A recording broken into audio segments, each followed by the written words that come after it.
Hey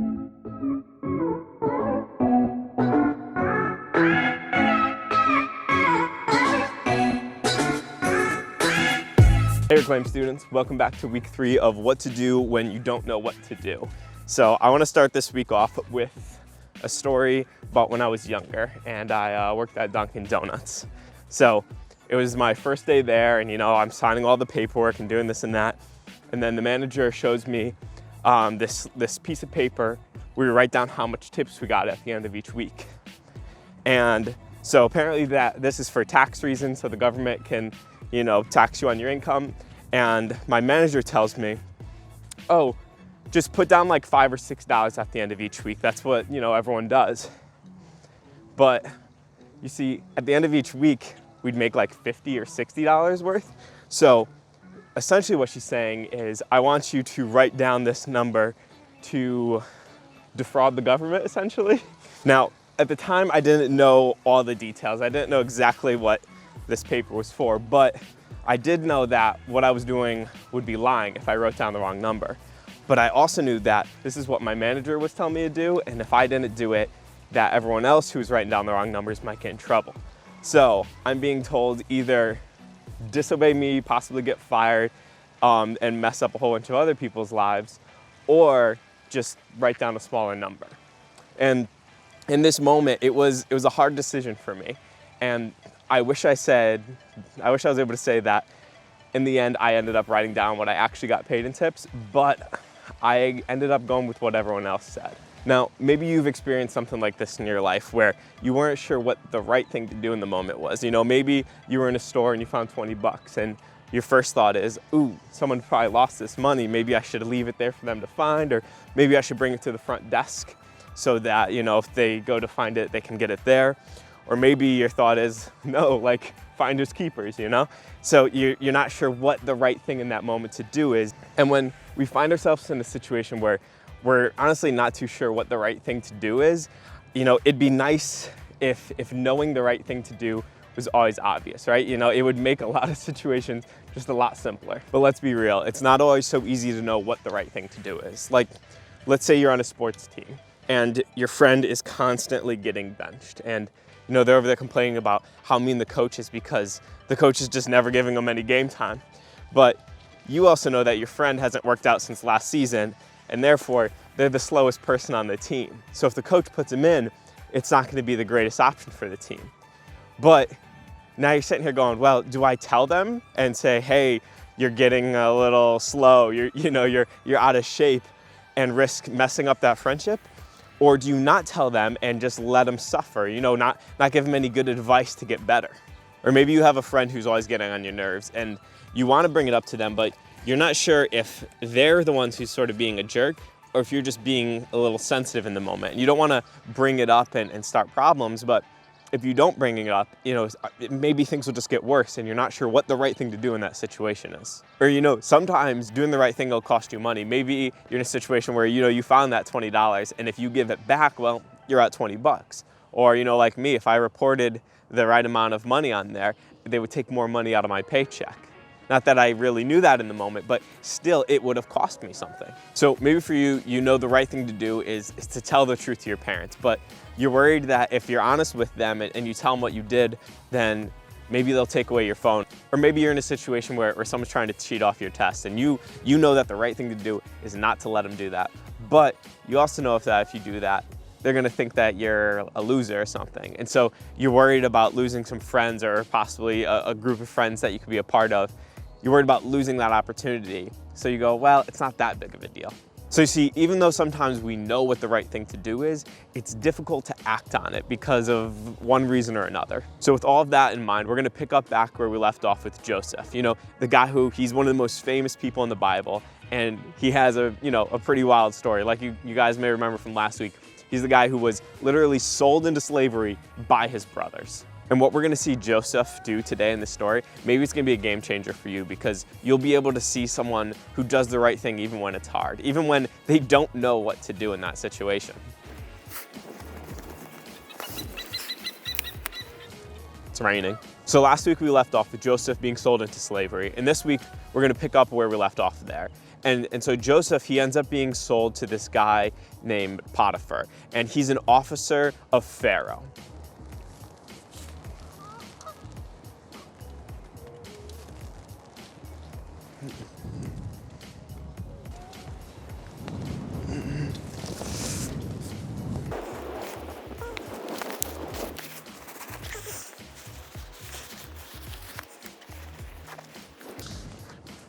It's too windy for that. Come on, let's get some shelter. That's a bit better. We got some cover now. So like I was saying, Pharaoh, he's sort of a king, an emperor, and a president all wrapped into one. You know, what he says goes. So now being a servant, a slave of one of Pharaoh's officers, this could be a bit of a stressful job. You know, being in a situation like this, you're not really sure which way it's gonna go. You know, it could either go really well or it can go super bad. But like we pointed out last week, the author, he was really quick to point out that God was with Joseph. And because of that, God, you know, he blessed everything Joseph did, and therefore he sort of was blessing Potiphar's house, you know, the officer, because Joseph was doing things for him. And then, you know, when you have a servant, slave who's doing something and everything's working out well, you sort of become a fan of that person. So now let's pick up on that story real quick. We see in Genesis 39, 2-6, it says, "The Lord was with Joseph so that he prospered, and he lived in the house of his Egyptian master. When his master saw that the Lord was with him and that the Lord gave him success in everything he did, Joseph found favor in his eyes and became his attendant. Potiphar put him in charge of his household, and he entrusted to his care everything he owned. From the time he put him in charge of his household and all that he owned, the Lord blessed the household of the Egyptian because of Joseph. The blessing of the Lord was on everything Potiphar had, both in the house and in the field. So Potiphar left everything he had in Joseph's care. With Joseph in charge, he did not concern himself with anything except for the food that he ate." So you see, things right now, they weren't so bad for Joseph because Potiphar trusted him. And well, things weren't so bad for Potiphar either because everything Joseph touched was thriving. But then things took a bit of a weird turn. The story goes on in Genesis 39:7. It says, "Now Joseph was well built and handsome, and after a while his master's wife took notice of Joseph and said, 'Come to bed with me.'" So this verse, it sort of tells us two different things. One, Joseph was a pretty good looking guy, and two, his boss's wife noticed. This is when things get a little bit complicated because you see, Joseph, he's not only supposed to follow Potiphar's orders, but he's also required to follow Potiphar's wife's orders. So if he refuses her commands, there's nothing stopping her from punishing him. You know, he can get kicked out of this place, which was a lot better for him than any other place he had at the moment, and it could even cost him his life. But if he did what she said, it'd cause a whole other set of problems. You know, now this is his boss's wife. You see, both options came with quite a bit of consequences, and he wasn't sure which one to choose. So what did Joseph do when he didn't know what to do? Well, let's keep reading and find out. So listen to the next part of what the story says. Here in Genesis 39, 8-10, it says, "But he refused. With me in charge," he told her, "my master does not concern himself with anything in the house. Everything he owns, he has entrusted to my care. No one is greater in this house than I am. My master has withheld nothing from me except you, because you are his wife.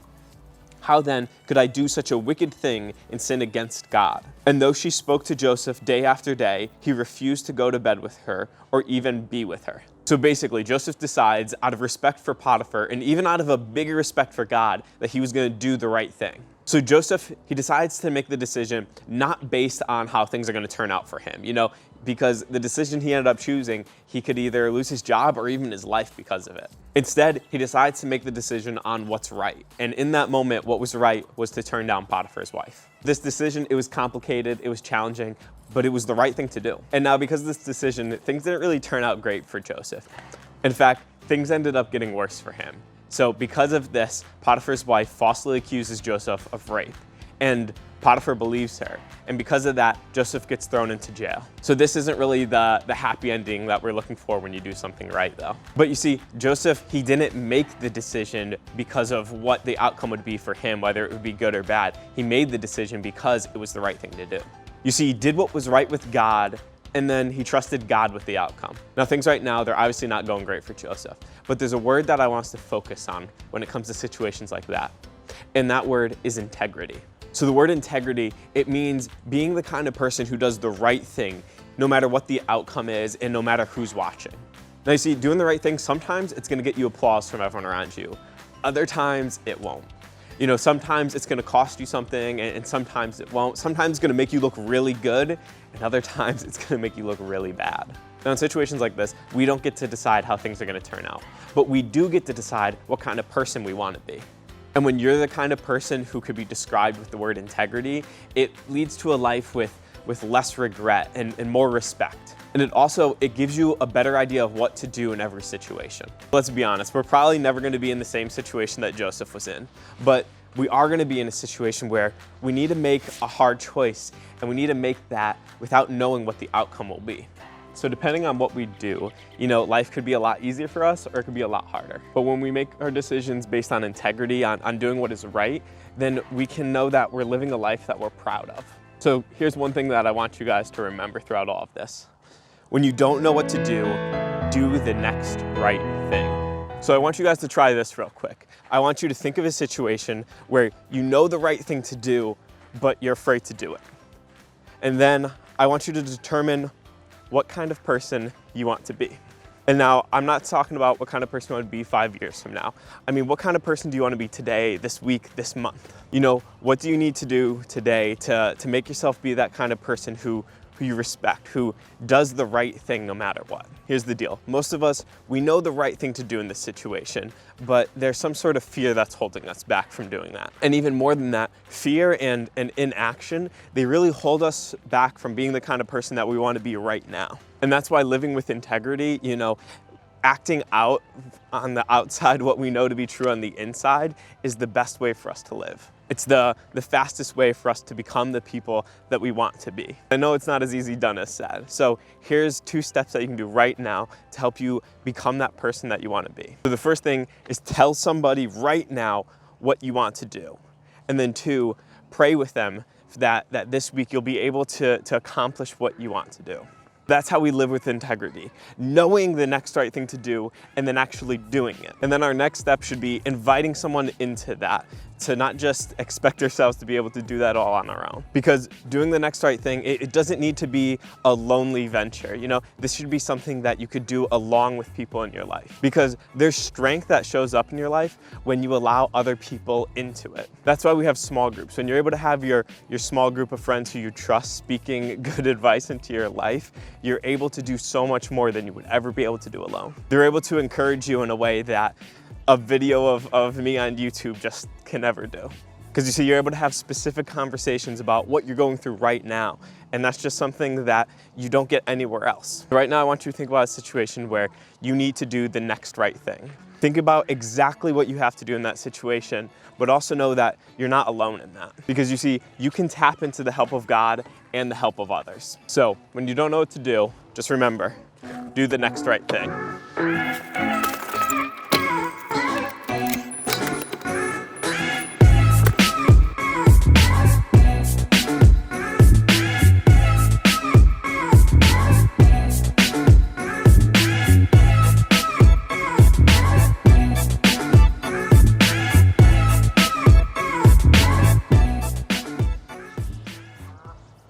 There's a duck.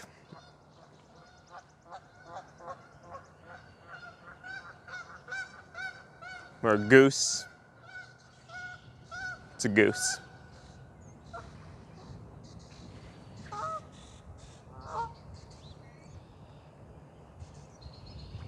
don't know what to do.